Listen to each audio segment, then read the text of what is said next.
সন্ধ্যা রায় বলছি আগরতলা থেকে। হ্যাঁ বলুন সন্ধ্যা। বলছি আমার ছেলের ফ্যাটি লিভার খারাপ হয়েছে। কি হয়েছে? Hello, fatty liver. হ্যাঁ বেশ।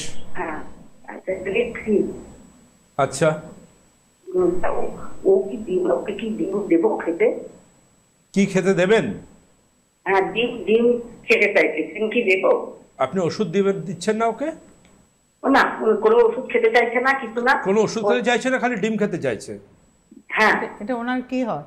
আপনার কে হয়? আমি বলছি আমার ছেলে ডিম খেতে শুনতে চাইছে।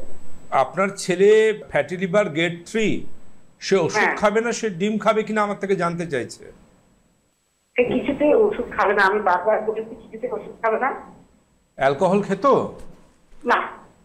বেশ, ওকে দ্রুততার সাথে ফাইব্রো স্ক্যান করতে বলুন, এলএফটি করতে বলুন, বা এমআর স্ক্যান করতে বলুন দ্রুততার সাথে। ডিম কেন, উনি যাতে ভাত ডালটুকু খেতে পারেন সে ক্ষমতা যাতে শরীরে থাকে, তার জন্য দ্রুততার সাথে চিকিৎসা শুরু করুন। তা নাহলে ডিম তো অনেক দূরের ব্যাপার, ভাত ডালও খেতে পারবেন কিনা সন্দেহ সেদিন চলে আসবে। গ্রেড 3 ফ্যাটি লিভার এইভাবে ফেলে রাখার কোনো মানে হয় না। মানে আমি একটা প্রশ্ন করি আপনার অ্যাঙ্গেলে দাঁড়িয়ে, আপনার সাইড থেকে, যে এই যে উনি ট্রিটমেন্টটা করছেন না, তাতে ওনার আগামী দিনে এটা কতদূর খারাপ হতে পারে?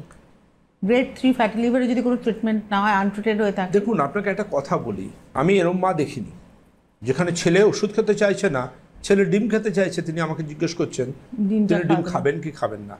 এক্ষেত্রে মানে ছেলের সম্বন্ধে আমি বলবো না, যেহেতু উনি ফোন করেছেন ওনার সম্বন্ধে বলবো যে হাউ ইট পসিবল যে গ্রেড 3 ফ্যাটি লিভার, তাকে কারণ ডায়াগনোসিস নেই। অস্ট্রেলিয়ান অ্যান্টিজেন HBsAg, যেটার মাধ্যমে হেপাটাইটিস বি আছে কিনা সেটা ডিটেক্ট করতে হবে। এর পাশাপাশি সেরোলজিক্যাল টেস্টের আরেকটা part, that is HCV, hepatitis C আছে কিনা সেটা ডিটেক্ট করতে হবে। এর বাইরে লিভার ফাংশন টেস্ট করে দেখতে হবে SGPT SGOT কত আছে, ওগুলো যদি বাড়ে তার মানে লিভার বাস্ট করছে। এবং সবচেয়ে গুরুত্বপূর্ণ যেটা, সেটা হচ্ছে যে ফ্যাটি লিভার মানেই কিন্তু লিভারের ভেতর কিছু করে কোষ মরে যাচ্ছে, এবং কোষ মরে যাচ্ছে মানেই সেখানে কিন্তু স্কার তৈরি হচ্ছে। এই স্কার যদি গ্র্যাজুয়ালি বাড়তে থাকে তার মানেই সেটাই কিন্তু সিরোসিস অফ লিভারের দিকে ট্রান্সফার নিতে পারে। সুতরাং ওকে ইমিডিয়েট বেসিসে আপনাকে কিন্তু আপনার ডাক্তারবাবুর সাথে কথা বলতে হবে এবং ট্রিটমেন্ট শুরু করতে হবে।